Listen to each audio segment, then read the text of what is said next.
तुम्ही कमवायचं बंद करा. नाही एकदा तडकीफड बोलून बघा की आजपासून मला घरात काही द्यायला जमणार नाही. दुसऱ्या दिवसापासून बोट मोडायला नाही सुरुवात झाली तरी जोगरी चळण गा नवे नवे ऐन तारुण्यात अपघातामध्ये एखाद्याचे हातपाय जावेत आणि तो एका जागेवर बसून राहणार. सेवा करणाऱ्याला असं वाटतं कधी जात. इंद्रे मावळली आला बघूल्या जा कैसा विपरीत झाला तोची देह नव्हे तुझा. हाच देह आहे आणि याच देहामध्ये हे सगळं घडणारे प्रकार आहेत. या एका देहामध्ये आपण अनेक पात्र करत असतो बर का. एकाच देहामध्ये अनेक पात्र आपण करतो. आपण टीव्ही वरती बघतो ते पात्र वेगळे, त्यांना पैसे मिळतात. आपल्याला पैसे न घेता सुद्धा अनेक पात्र करावी लागतात. तारुण्य दशा बालपण आहे, तारुण्य दशा आहे. वडिलांनी केलं मग तुम्हाला करावा लागला नाही. या संसारासाठी सगळ्यांनाच करावं लागतं. म्हणून या देहामध्ये अनेक पात्र हा जीव करत असतो आणि ही पात्र करत असताना सुद्धा या सुखाच्या शोधामध्ये हा जीव असतो, हा देह असतो. पण या संसारामध्ये सुख मिळत नाही का ठाऊकची आहे संसार दुःखाचा. आणि तरी सुद्धा या संसारामध्ये अडकतो, सगळ्यांना माझं माझं माझं म्हणतो. फक्त कर्तव्यापुरते माझे. प्रत्येकाने या संसारामध्ये आपलं कर्तव्य तेवढं एकनिष्ठेने केलं पाहिजे. आणि ज्याचा प्रपंच चांगला होतो ना त्याचा परमार्थही चांगलाच होतो. म्हणून प्रपंचामध्ये आपलं कर्तव्य एकनिष्ठतेनं करायचं असतं. तू तर म्हणशील मामा काका कोण कुणाची बहीण अक्का. हे जग सारे स्वार्थाचे, हे जग सारे स्वार्थाचे.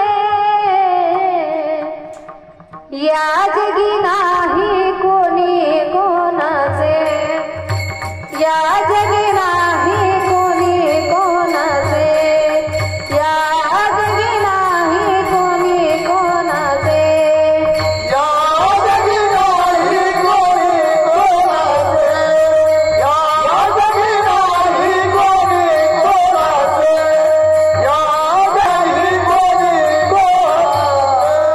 भजन करा श्रीरामाचे, भजन करा श्रीरामाचे. या जगी नाही कोणी कोणाचे, या जगी नाही कोणी कोणाचे. या जगी नाही कोणी कोणाचे, या जगी नाही कोणी कोणाचे.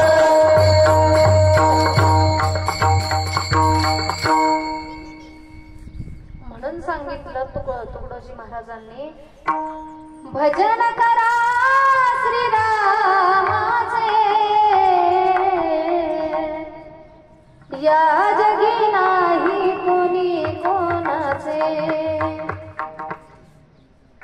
या जगतामध्ये कोणी कोणाच नाही, एकटंच यायचं आणि एकटंच जायचंय. आपलं कर्तव्य तेवढं करायचंय. म्हणून भजन करा श्रीरामाचे. त्या देवाला आपलंसं करा. देवाला आपलंसं केल्याशिवाय या जीवनामध्ये सुख नाही. म्हणून सर्व सुखाची आशा जन्म गेला, क्षण एक मुक्ती यज्ञ नाही केला. हिंडता दिशा क्षीणा पावला, माया वेष्टीला जीव माझा. या मायेमध्ये जीव अडकला. सर्व सुखाची आशा जन्म गेला. सुखाची अपेक्षा करत करत करत करत जन्म वाया गेला. क्षण एक मुक्ती यज्ञ नाही केला. म्हणजे आपल्या मुक्तीचा मार्ग कोणता आहे हे जाणण्यासाठी मी एक क्षण सुद्धा वाया घालवला नाही किंवा एक क्षण सुद्धा मी विचार केला नाही की माझा या देहाचा उद्धार कशामुळे होईल. हिंडता दिशा क्षीण पावला माया वेष्टीला जीव माझा, या मायेमध्ये अडकून जीव माझा व्याकुळ झाला तरी पण मला माझ्या उद्धाराचा मार्ग सापडला नाही. संतांनी आपल्याला उद्धाराचा मार्ग सांगितला. या जीवामध्ये या देहामध्ये या मृत्यूलोकामध्ये आल्यानंतर जर आपला उद्धार कशामुळे होणार असेल तर तो भगवंताला आपलंस केल्यामुळे. आणि या संसारामध्ये येरती माईके दुःखाची जनती नाही आदी अंती अवस्थानी विठ्ठल.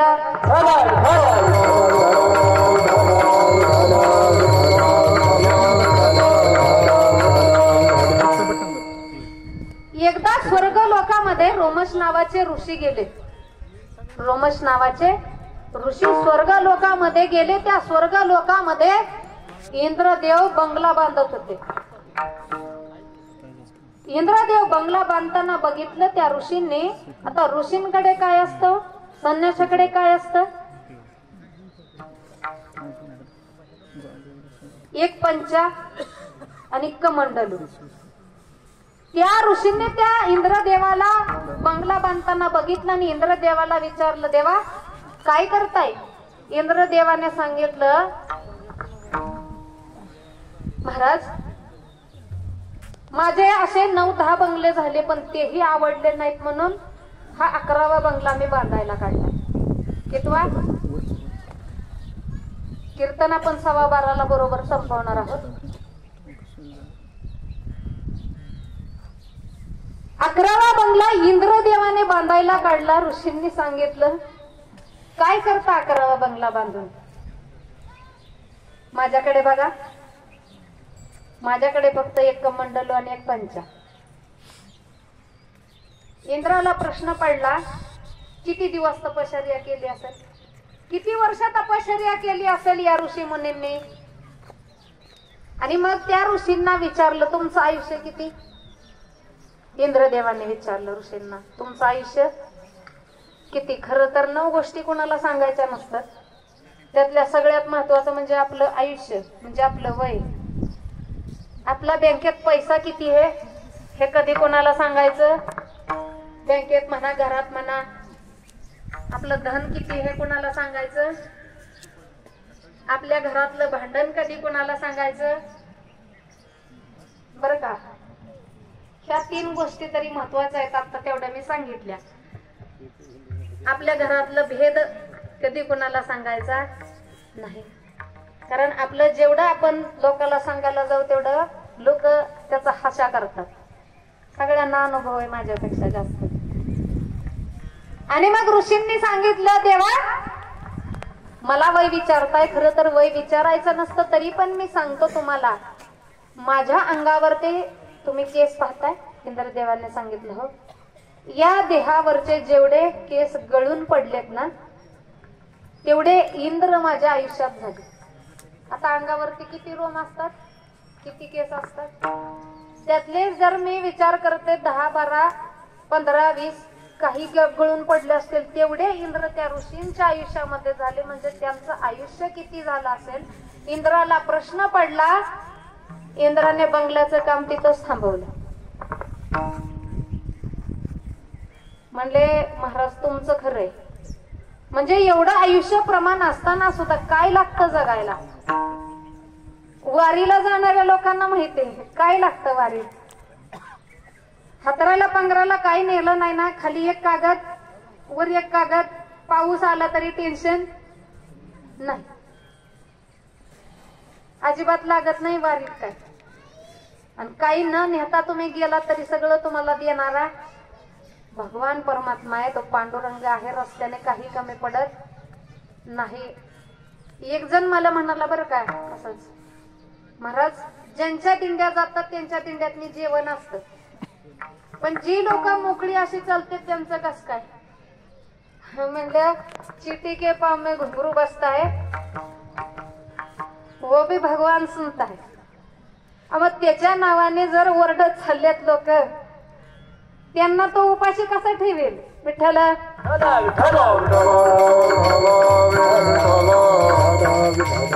त्याचं नामस्मरण करणाराला, त्याची भक्ती करणाराला तो कधीही उपाशी ठेवत नाही. आणि म्हणून त्या ऋषींनी सुद्धा त्या इंद्रदेवाला सांगावं की जगण्यासाठी काय लागतं, फक्त एवढंच लागतं. म्हणून जीवन जगत असताना जास्त अपेक्षा करू, आपली आहे तेवढी आपलीच ठेवा, दुसऱ्याची कोरण्याचा प्रयत्न करू. कारण देवाचं, गावाचं, भावाचं पचत हे तथ्य, हे शास्त्र आहे. तुम्ही देवाचं घेतलं तरी पचत नाही, तुम्ही भावाचं घेतलं तरी पचत नाही, आणि तुम्ही गावाचं घेतलं तरी लुबाडून कोणी कोणाचं घ्यायचं नाही. जेवढं दिलंय तेवढंच समाधान. कारण जगण्यासाठी जास्त काही लागत नाही. ऋषींनी सांगितलं, त्या महाराजांनी सांगितलं, आयुष्य जगण्यासाठी फक्त अन्न, वस्त्र, निवारा या 3 गोष्टी महत्वाच्या आहेत. आपलं कुटुंब सुखात कसं राहील यासाठी कष्ट करत असताना चांगल्या मार्गाने कष्ट करा, चांगल्या मार्गाने कमवा. त्या देवाला साक्षी ठेवून केलेलं कर्म, तुका म्हणे सत्य कर्म व्हावे सहाय्य. सत्य कर्माने चालत राहा, तो भगवान परमात्मा तुम्हाला काहीही कमी पडू देणार नाही. आणि म्हणून त्या भगवंताला आपलंस केल्यानंतर, त्या भगवंताचा वेळ आपल्याला लागल्यानंतर तो आपल्याला अविनाशाचं पद देतो. अभंगाच्या 3ऱ्या चरणी अविनाश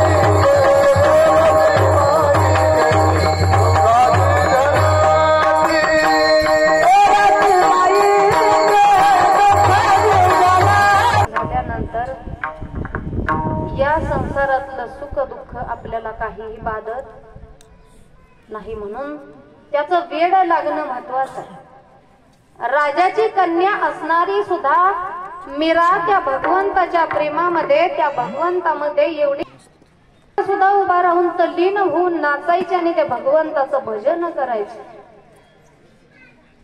पग घुंगरू घुंगरू घुंगरू, पग घुंगरू घुंगरू घुंगरू, पग घुंगरू बांधा मीरा नाची रे.